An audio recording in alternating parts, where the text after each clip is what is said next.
गिनती की पुस्तक 6वां अध्याय वचन 1 से लेकर 27 तक। नाज़ीरों की व्यवस्था। फिर यहोवा ने मूसा से कहा, इस्राएलियों से कह कि जब कोई पुरुष या स्त्री नाज़ीर की मन्नत अर्थात अपने को यहोवा के लिए न्यारा करने की विशेष मन्नत माने, तब वह दाख मधु आदि मदिरा से अलग रहे। वह न दाख मधु और न मदिरा का सिरका पिए और न दाख का कुछ रस भी पिए, वरन दाख न खाए, चाहे हरी हो चाहे सूखी।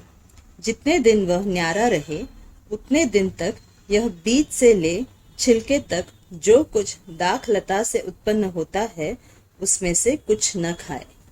फिर जितने दिन उसने न्यारे रहने की मन्नत मानी हो उतने दिन तक वह अपने सिर पर छुरा न फिराए, और जब तक वे दिन पूरे न हो जिनमें वह यहोवा के लिए न्यारा रहे, तब तक वह पवित्र ठहरेगा और अपने सिर के बालों को बढ़ाए रहे।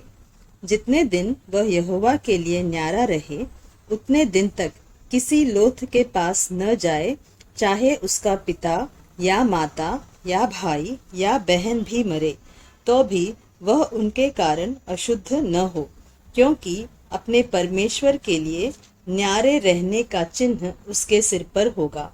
अपने न्यारे रहने के सारे दिनों में वह यहोवा के लिए पवित्र ठहरा रहे।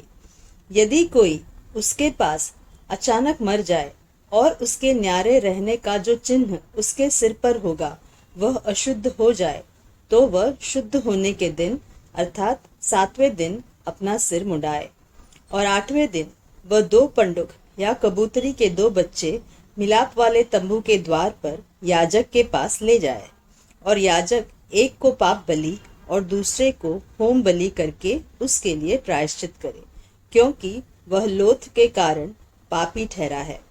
और याजक उसी दिन उसका सिर फिर पवित्र करे, और वह अपने न्यारे रहने के दिनों को फिर यहोवा के लिए न्यारा ठहराए, और 1 वर्ष का एक भेड़ का बच्चा दोष बलि करके ले आए, और जो दिन इससे पहले बीत गए हो वे व्यर्थ गिने जाए, क्योंकि उसके न्यारे रहने का चिन्ह अशुद्ध हो गया। फिर जब नाज़ीर के न्यारे रहने के दिन पूरे हो उस समय के लिए उसकी यह व्यवस्था है, अर्थात वह मिलाप वाले तंबू के द्वार पर पहुंचाया जाए, और वह यहोवा के लिए होम बलि करके 1 वर्ष का एक निर्दोष भेड़ का बच्चा, पाप बलि करके 1 वर्ष की एक निर्दोष भेड़ की बच्ची, और मेल बलि के लिए एक निर्दोष मेढ़ा, और अखमीरी रोटियों की 1 टोकरी अर्थात तेल से सने हुए मैदे के फुलके और तेल से चुपड़ी हुई अखमीरी पपड़ियाँ, और उन बलियों के अन्न बलि और अर्घ ये सब चढ़ावे समीप ले जाए।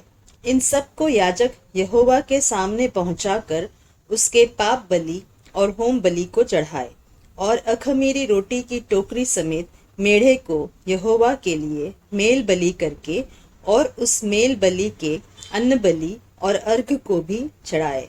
तब नाज़ीर अपने न्यारे रहने के चिन्ह वाले सिर को मिलाप वाले तंबू के द्वार पर मुंडाकर अपने बालों को उस आग पर डाल दे जो मेल बलि के नीचे होगी। फिर जब नाज़ीर अपने न्यारे रहने के चिन्ह वाले सिर को मुंडा चुके, तब याजक मेढ़े का पकाया हुआ कंधा और टोकरी में से 1 अखमीरी रोटी और 1 अखमीरी पपड़ी लेकर नाज़ीर के हाथों पर धर दे, और याजक इनको हिलाने की भेंट करके यहोवा के सामने हिलाए। हिलाई हुई छाती और उठाई हुई जांघ समेत ये भी याजक के लिए पवित्र ठहरे। इसके बाद वह नाज़ीर दाख मधु पी सकेगा। नाज़ीर की मन्नत की और जो चढ़ावा उसको अपने न्यारे होने के कारण यहोवा के लिए चढ़ाना होगा, उसकी भी यही व्यवस्था है। जो चढ़ावा वह अपनी पूंजी के अनुसार चढ़ा सके, उससे अधिक जैसी मन्नत उसने मानी हो वैसे ही अपने न्यारे रहने की व्यवस्था के अनुसार उसे करना होगा। याजकों के आशीर्वाद देने की विधि। फिर यहोवा ने मूसा से कहा, हारून और उसके पुत्रों से कह कि तुम इस्राएलियों को इन वचनों से आशीर्वाद दिया करना। यहोवा तुझे आशीष दे और तेरी रक्षा करे। यहोवा तुझ पर अपने मुख का प्रकाश चमकाए और तुझ पर अनुग्रह करे। यहोवा अपना मुख तेरी ओर करे और तुझे शांति दे। इस रीति वे मेरे नाम को इस्राएलियों पर रखे और मैं उन्हें आशीष दिया करूंगा।